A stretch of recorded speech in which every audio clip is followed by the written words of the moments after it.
Hello friends, ಎಲ್ರಿಗೂ ನಮಸ್ಕಾರ. ಎಲ್ಲರೂ ಹೇಗಿದ್ದೀರಾ? ನಾನು ಒಂದು ವಾರದ ಡಯಟನ್ನು ಮಾಡಿದೆ. ಅದರ ಬಗ್ಗೆ ಸ್ವಲ್ಪ ಡೀಟೇಲ್, ನನ್ನ ಡಯಟ್ ಹೇಗಾಯಿತು, ನನಗೆ ಹೇಗೆ ಅನ್ನಿಸ್ತು, ಮುಂದೆ ಕಂಟಿನ್ಯೂ ಮಾಡ್ತೇನಾ, ಅದನ್ನೆಲ್ಲ ಈ ವಿಡಿಯೋದಲ್ಲಿ ಶೇರ್ ಮಾಡುವ ಅಂಥೇಳಿ ಒಂದು ಸ್ವಲ್ಪ ಹೊತ್ತು ನಿಮ್ಮ ಹತ್ರ ಮಾತಾಡೋ ಅಂಥೇಳಿ ಈ ವಿಡಿಯೋನ ಮಾಡ್ತಾ ಇದ್ದೇನೆ.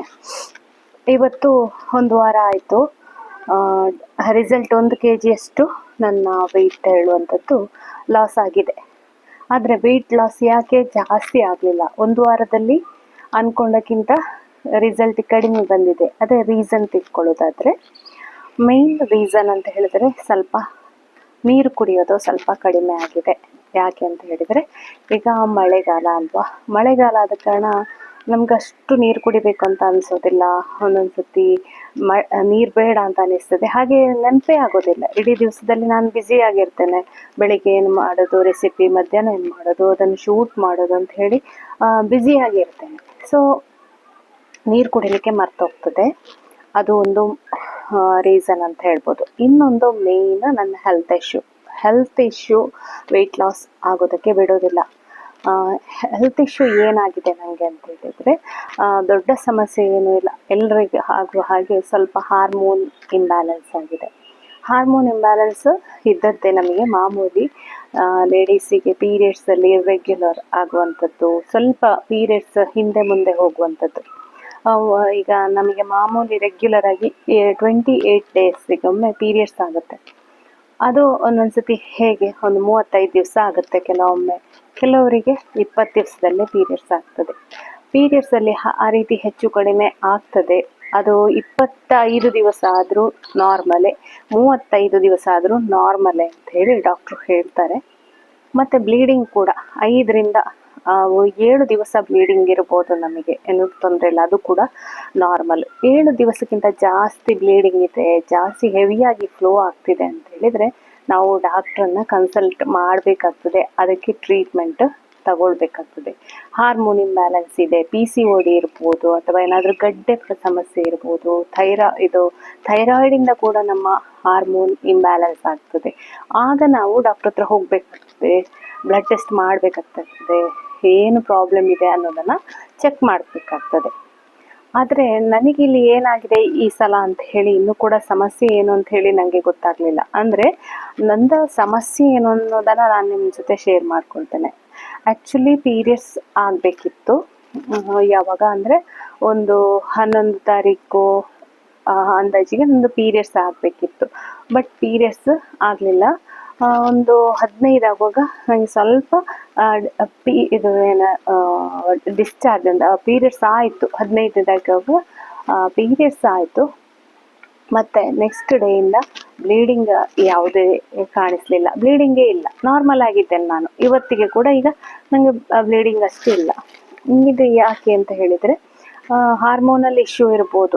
ನಾನು ಪೀರಿಯಡ್ಸ್ ಈ ಒಂದು ವಾರದ ನನ್ನ ಡಯಟಲ್ಲಿ ನಾನೇನು ಮಾಡಿದೆ ಅಂತ ಹೇಳಿದರೆ, ನನಗೆ ಈಗ ವೆಯ್ಟ್ ಲಾಸ್ ಆಗಬೇಕು, ಜೊತೆಗೆ ಪೀರಿಯಡ್ಸ್ ಆಗಿದೆ, ವರ್ಕೌಟ್ ಮಾಡಲಿಕ್ಕೆ ಆಗೋದಿಲ್ಲ, ಆ ರೀತಿ ಸಮಸ್ಯೆ ಬಂತು. ಅದಕ್ಕೆ ನಾನೇನು ಮಾಡಿದೆ ಅಂತ ಹೇಳಿದರೆ, ಪೀರಿಯಡ್ಸ್ ಪೀರಿಯಡ್ಸ್ ಕಂಡಾಗೆ ಆಗಿದೆ, ಆಮೇಲೆ ಇಲ್ಲ.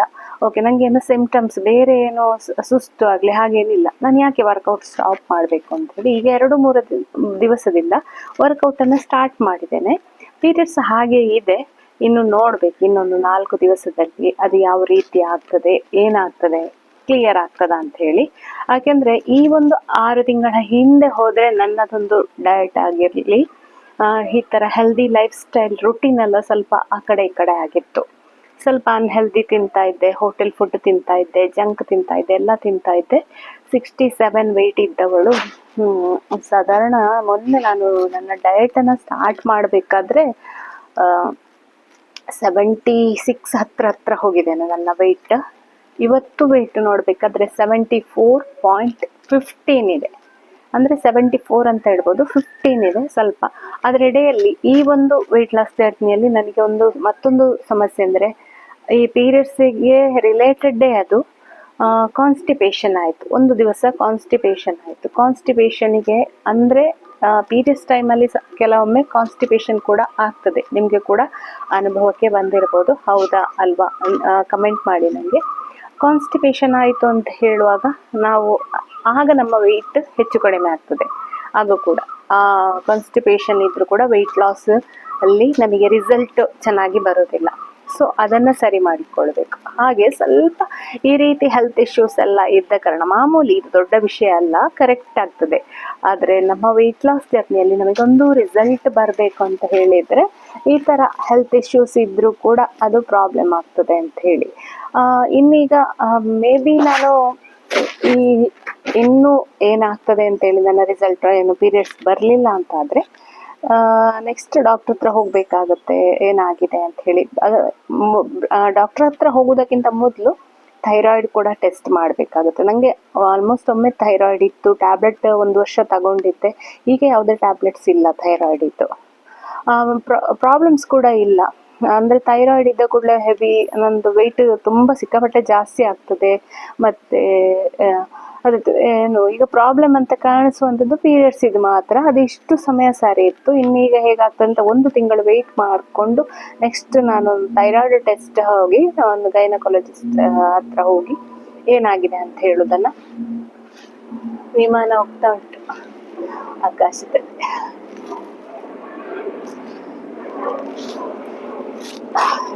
ಸೌಂಡ್ ಕೇಳ್ತಾ ಇರ್ಬೋದು ನಿಮಗೆಲ್ಲ. ಹಾಗೆ ನಮ್ದು ಇಲ್ಲಿ ಏರ್ಪೋರ್ಟ್, ಮಂಗಳೂರಲ್ಲಿ ಏರ್ಪೋರ್ಟಿಗೆ ಹತ್ರ ಆಗುತ್ತೆ ಮನೆ, ಹಾಗಾಗಿ ವಿಮಾನ ಆಕಾಶದಲ್ಲಿ ಹೋಗ್ತಾ ಇದೆ. ಇದೆಲ್ಲ ಕಾರಣಗಳನ್ನು ನಿಮ್ಮ ಜೊತೆ ಹಂಚ್ಕೊಳ್ಬೇಕಿತ್ತು, ಅದಕ್ಕೆ ನಾನು ಈ ಒಂದು ವಿಡಿಯೋನ ಮಾಡಿದೆ. ಯಾಕೆ ಅಂತ ಹೇಳಿದರೆ, ಲೇಡೀಸ್ ಅಂತ ಹೇಳಿದರೆ ಪೀರಿಯಡ್ಸ್ ಪ್ರಾಬ್ಲಮ್ಸ್ ಪ್ರತಿಯೊಬ್ಬರಿಗೂ ಇರ್ತದೆ. ಅದು ವರ್ಷದಲ್ಲಿ 1-2 ಸಲ ಈ ರೀತಿ ಏರುಪೇರು ಆಗೋದು, ಏನಾದರೂ ಸಮಸ್ಯೆ ಆಗೋದು, ಹೆವಿ ಬ್ಲೀಡಿಂಗ್ ಆಗೋದು, ಹೊಟ್ಟೆ ನೋವು. ಇನ್ನು ಕೆಲವರಿಗೆ ತುಂಬ ಸುಸ್ತು. ದೇವ್ರ ದಯದಲ್ಲಿ ನನಗದು ಯಾವುದು ಈಗ ಇಲ್ಲ, ಹೊಟ್ಟೆ ನೋವಾಗಲಿ ಹೆವಿ ಬ್ಲೀಡಿಂಗ್ ಆಗಲಿ ಅದಂಥದ್ದೆಲ್ಲ ಕಡಿಮೆ ಆಗಿದೆ. ಅದು ನಂದು ಪೀರಿಯಡ್ಸ್ ಪ್ರಾಬ್ಲಮ್ ನನಗೆ ತುಂಬಾ ಇತ್ತು. ಅದನ್ನು ನಾನು ತುಂಬ ಫೇಸ್ ಮಾಡಿದ್ದೇನೆ. ಲೇಡೀಸ್ ಅಂತ ಹೇಳಿದ್ರೆ ಪ್ರತಿಯೊಬ್ಬರಿಗೆ ಕೂಡ ಇರ್ತದೆ. ಕೆಲವರಿಗೆ ಹೆಚ್ಚು, ಕೆಲವರಿಗೆ ಕಡಿಮೆ, ಕೆಲವರು ಅದನ್ನು ತಡ್ಕೊಳ್ತಾರೆ, ಕೆಲವರು ತಡ್ಕೊಳ್ಳೋದಿಲ್ಲ. ಅದರಲ್ಲಿ ಅದನ್ನು ನೆಗ್ಲೆಕ್ಟ್ ಮಾಡಬಾರ್ದು ನಾವು ಯಾವಾಗಲೂ. ಹಾರ್ಮೋನ್ ಇಂಬ್ಯಾಲೆನ್ಸ್ ಇದ್ದರೆ ಅದಕ್ಕೆ ಸರಿಯಾಗಿ ಏನು ಮಾಡಬೇಕು ಅನ್ನೋದನ್ನು ನಾವು ಮಾಡಿಕೊಳ್ಬೇಕು.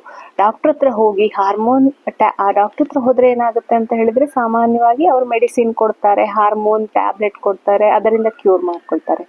ಆದರೆ PCODಗೆಲ್ಲ ಯಾವುದೇ ರೀತಿಯ ಮೆಡಿಸಿನ್ ಇಲ್ಲ. ಈ ಹಾರ್ಮೋನ್ ಇಂಬ್ಯಾಲೆನ್ಸಿಗೆ ನಿಜವಾಗಿ ಒಂದು ಮೆಡಿಸಿನ್ ಅಂತ ಹೇಳಿಲ್ಲ. ಹಾರ್ಮೋನ್ ಬ್ಯಾಲೆನ್ಸ್ ಆಗಲಿಕ್ಕೆ ಹಾರ್ಮೋನಿದು ಟ್ಯಾಬ್ಲೆಟ್ ಕೊಡ್ತಾರೆ ಅಷ್ಟೇ.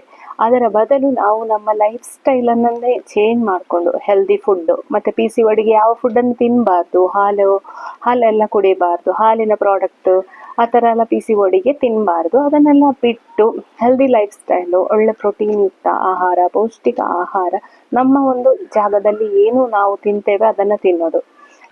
ಈಗ ನಾನು ಮಂಗಳೂರು ಕಡೆ ಹೇಳೋದಾದರೆ ನಾವಿಲ್ಲಿ ಅನ್ನ ತಿಂತೇವೆ, ಹಾಗೆ ಚಪಾತಿ ಕೂಡ ತಿಂತೇವೆ. ಹಾಗೆ ಜಾಸ್ತಿ ಏನು ಇಲ್ಲ. ಜೋಳದ ರೊಟ್ಟಿ ಎಲ್ಲ ಇಲ್ಲಿ ಕಡಿಮೆ, ಮುದ್ದೆ ಕಡಿಮೆ. ನಿಮ್ಮ ಕಡೆ ಎಲ್ಲ ಮುದ್ದೆ, ನೀವು ನಿಮ್ಮ ಆಹಾರ ಮುದ್ದೆ ತಿಂದರೆ ಮುದ್ದೆ ಅಥವಾ ಜೋಳದ ರೊಟ್ಟಿ ಆ ಥರ ಎಲ್ಲ ತಗೊಳ್ಬೋದು. ನಿಮ್ಮ ಆಹಾರ ಏನು ಅದನ್ನು ಪೋಷನ್ ಕಂಟ್ರೋಲ್ ಆಗಿ ನಿಯಮಿತವಾಗಿ, ಹಾಗೆ ತರಕಾರಿ ಎಲ್ಲ, ಪಲ್ಯಗಳು, ಸಾರು, ಸಾಂಬಾರು ಆ ಥರ ಎಲ್ಲ ತಗೊಂಡ್ರೆ ಆರೋಗ್ಯ ಚೆನ್ನಾಗಿರ್ತದೆ. ಅದೇ ಕೆಲವೊಮ್ಮೆ ಬಾಡಿ ಹೀಗೆ ಹಾರ್ಮೋನ್ ಇಂಬ್ಯಾಲೆನ್ಸ್ ಆಗೋದಿರ್ಬೋದು, ಬಾಡಿ ಹೀಟ್ ಆಗುವಂಥದ್ದು, ಹೀಟ್ ಆಗೋದ್ರಿಂದ ಕೂಡ ಕೆಲವು ಕಾನ್ಸ್ಟಿಪೇಷನ್ ಆ ಥರ ಸಮಸ್ಯೆಗಳೆಲ್ಲ ಬರ್ತದೆ. ಇವಿಷ್ಟು ನನ್ನ ಒಂದು ವಾರದ ಡಯಟ್ ಜರ್ನಿಯ ರಿಸಲ್ಟ್ ಹೇಳಿದ್ದು. ಚೆನ್ನಾಗಿ ರಿಸಲ್ಟ್ ಬರ್ಬೋದಿತ್ತು, ಆದರೆ ಈ ಪೀರಿಯಡ್ಸ್ ಇರ್ರೆಗ್ಯುಲರಿಂದಾಗಿ ಸ್ವಲ್ಪ ರಿಸಲ್ಟ್ ಚೆನ್ನಾಗಿ ಬರಲಿಲ್ಲ. ನೆಕ್ಸ್ಟ್ ಕಂಟಿನ್ಯೂ ಮಾಡ್ತೇನೆ. ನೆಕ್ಸ್ಟ್ ನಿಮಗೆ ನನ್ನ ವೆಯ್ಟ್ ಎಷ್ಟಾಗಿದೆ, ಏನಾಗಿದೆ ಅನ್ನೋದನ್ನು ಕೂಡ ತಿಳಿಸ್ತೇನೆ. ಈ ವಿಡಿಯೋ ಇಷ್ಟ ಆದರೆ ಲೈಕ್ ಮಾಡಿ, ಹಾಗೆ ಸಪೋರ್ಟ್ ಮಾಡಿ. ನಿಮ್ಮ ಒಂದು ಸಪೋರ್ಟ್ ಹೇಳೋದು ತುಂಬಾ ಇಂಪಾರ್ಟೆಂಟ್ ನನಗೆ. ಯಾಕೆಂತ ಹೇಳಿದರೆ, ನಾವು ಯಾವಾಗಲೂ ವಿಡಿಯೋಸ್ ಹಾಕ್ತೇವೆ, ನಮಗೆ ಮೋಟಿವೇಶನ್ ಬೇಕು. ನೀವು ಸಪೋರ್ಟ್ ಮಾಡಿ, ನಿಮ್ಮ ವಿಡಿಯೋ ಚೆನ್ನಾಗಿದೆ, ನಿಮ್ಮಿಂದ ಹೆಲ್ಪ್ ಆಯಿತು, ಕೆಲವು ವಿಡಿಯೋದಿಂದ ನಮಗೆ ಕೂಡ ಹೆಲ್ಪ್ ಆಯಿತು ಅಂದರೆ ಈಗ ಎಷ್ಟು ಡಯಟ್ ರೆಸಿಪಿಗಳೆಲ್ಲ ಹಾಕ್ತೇನೆ. ಹಾಗಾಗಿ ನಿಮ್ಮ ಒಂದು ಕಮೆಂಟ್ ಆಗಿರ್ಬೋದು, ಒಂದು ಲೈಕ್ ಆಗಿರ್ಬೋದು, ಅದೆಲ್ಲ ನಮಗೊಂದು ಮೋಟಿವೇಶನ್ ಆಗಿ ಆಗ್ತದೆ. ಹಾಗೆ ನಿಮಗೆ ಯಾರಾದರೂ ಹೀಗೆ ಡಯಟ್ ಮಾಡುವವರು ಇರ್ಬೋದು, ನಿಮ್ಮ ಫ್ರೆಂಡ್ಸ್ ಇರ್ಬೋದು, ರಿಲೇಟಿವ್ಸ್ ಇರ್ಬೋದು, ಅವ್ರಿಗೆ ಕೂಡ ಈ ವಿಡಿಯೋನ ಶೇರ್ ಮಾಡಿ.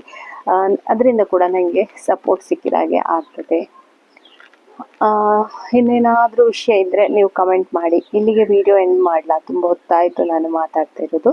ಈ ವಿಡಿಯೋ ಇಷ್ಟ ಆದರೆ ಖಂಡಿತ ಲೈಕ್ ಮಾಡಿ, ಶೇರ್ ಮಾಡಿ, ಹಾಗೆ ಚಾನಲನ್ನು ಸಬ್ಸ್ಕ್ರೈಬ್ ಆಗೋದನ್ನು ಮರಿಬೇಡಿ. ಇಲ್ಲಿಗೆ ಮುಗಿಸ್ತೇನೆ. ಬಾಯ್ ಬಾಯ್.